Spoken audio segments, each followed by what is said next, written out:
What's good, YouTube? It's your boy, Blue Blood Sports TV, here with none other than Eddie Hearn. What's going on with you? I like your poll, Yeah. because it's a tall poll, right? Yeah. So when people film me down here, all you can see is double chins. Right. Yeah, we've got a nice profile going. Yeah, exactly. So that's good. Thank you, Blue Blood TV. So Shout out to Blue Blood TV's poll. Yeah, you see that, man? My man Eddie, man. Let's get right into it. The big fight, obviously, the biggest fight probably this year in boxing is Anthony Joshua, Andy Ruiz. Are you at the least bit concerned of whatever's going on between the States and Saudi Arabia and things of that nature? No, I don't think there's anything going on with the States and Saudi Arabia, but I know there was some issues a few thousand miles away to where the fight's taking place. Right.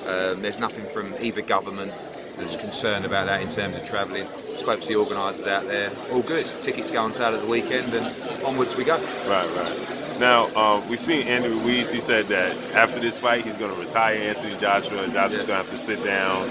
You know, what's Joshua's mindset right now going into this set? Focused. A lot more focused than the last time. Prep's a lot better than last time in terms of preparing for Andy Ruiz. You know, I mean, Ruiz had the benefit of fighting Dimitrenko 6 or 7 weeks before the Joshua fight. 6'8" guy, stand-up guy, and obviously when the Jarrell Miller fight fell through, we got sparring him, but I don't know, it was a little bit flat, and you know, still no excuses. He was beaten by the better man, but this time it's a 12-week camp dedicated to Andy Ruiz.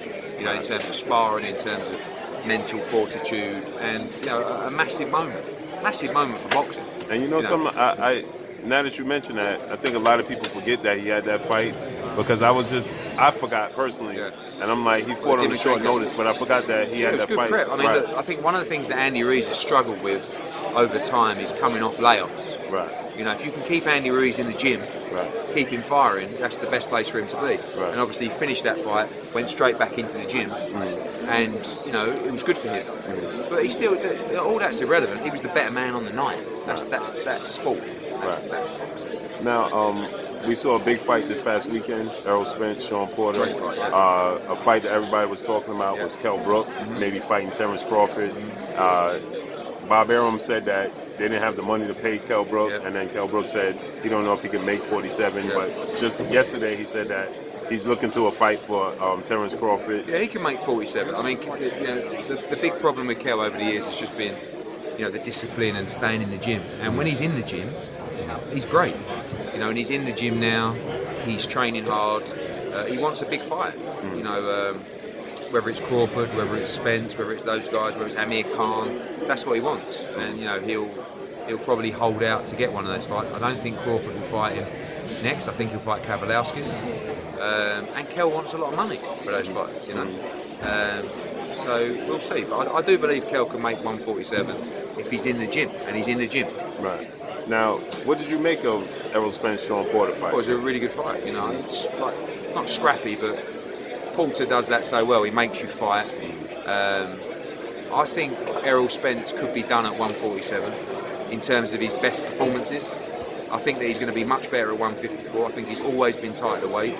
You know, he was tight at the weight in the Kell Brook fight, not as tight as Kell Brook, but he was tight there. He made a lot of comments on social media after the fight saying, I'm not going to balloon anymore in between fights.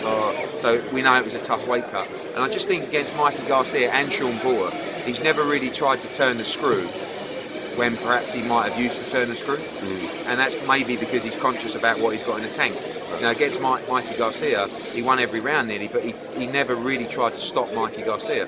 When he had when he had Sean Porter hurt in the fight, he never really turned the screw.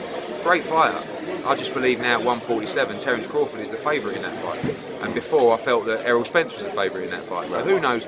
Listen, maybe it was just a great performance from Sean Porter that made Errol look a little bit rugged at times. I do believe, I'm sure he won't move to 54 next, but I think that's on the horizon, and I think he'll be better up there. I think he'll have more energy and he'll have a bit more spite.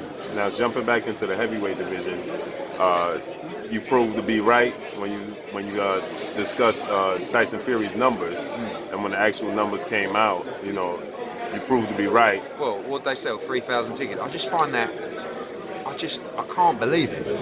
I mean, you've got what they keep going on about is the lineal world heavyweight champion, right? We won't go into that debate, but you know, we're told by Bob Arum that Tyson Fury is the biggest star in heavyweight boxing.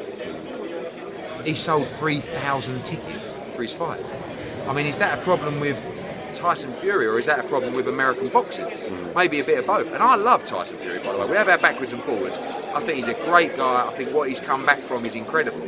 But you can't, and again, this isn't a criticism of Bob Arum, but when Bob Arum will continuously slate me, and they did a show in Kansas, they only did 3,000. Yeah, but you just done Tyson Fury.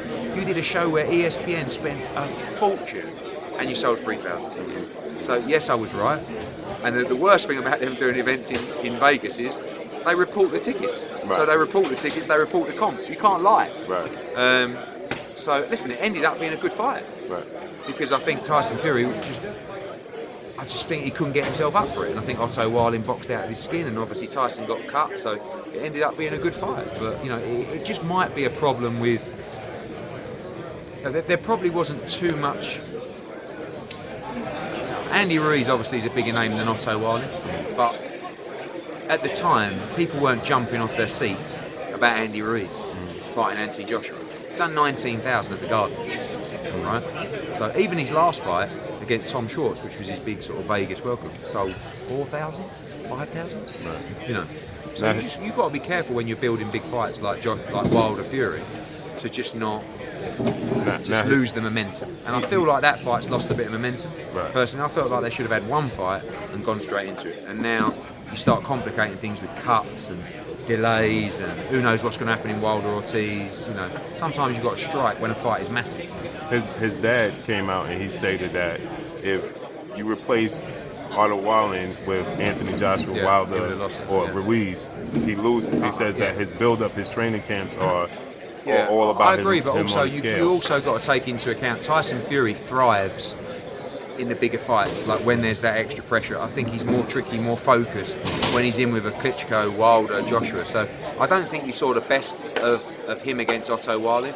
And I think the criticism of Ben Davison and those guys, I don't know enough about the camp, but that seems harsh to me, because Ben Davison has been a part of the turnaround of Tyson Fury's life and his career.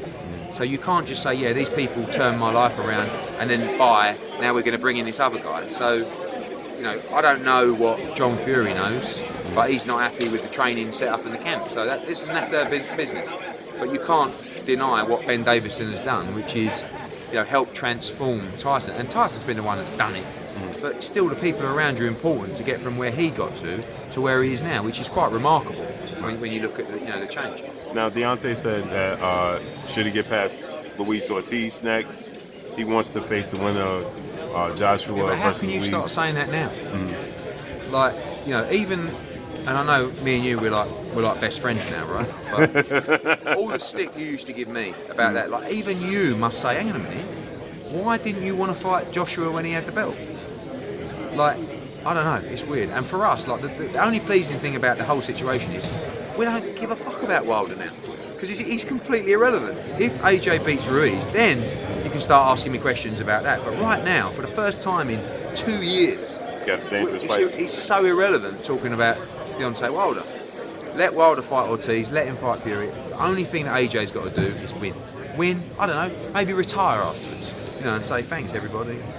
Even if Anthony Joshua wins, though, it would be very difficult because Kubrat Pulev is going to push. And Usyk, you got Usyk and Pulev at the IBF and the WBO mandatories, and they're both going to get forced on them. So you're going to see a fragmentation of the belts, which is what I always talked about when I was saying how important it is to strike for the undisputed fight now, because you're not going to be able to do it unless you pay someone off, unless you get lucky on a ruling, and it's going to be very unlikely to see an undisputed heavyweight champion in 2020. It really is. Now, last question. I know we got a lot of people waiting. What's next for Demetrius Andrade? He posted that he's chasing a lot of chickens. He's chasing a lot. I'm frustrated for him. I've got 3 fighters in Billy Joe Saunders, Demetrius Andrade, and Callum Smith, who no one really wants to fight. Right? So maybe they just fight each other. I believe Gennady Golovkin will fight all of those guys, so there's one guy that will fight them, but they're not all going to get that fight. So Callum Smith against Billy Joe Saunders is a big domestic fight in the UK, unification matchup.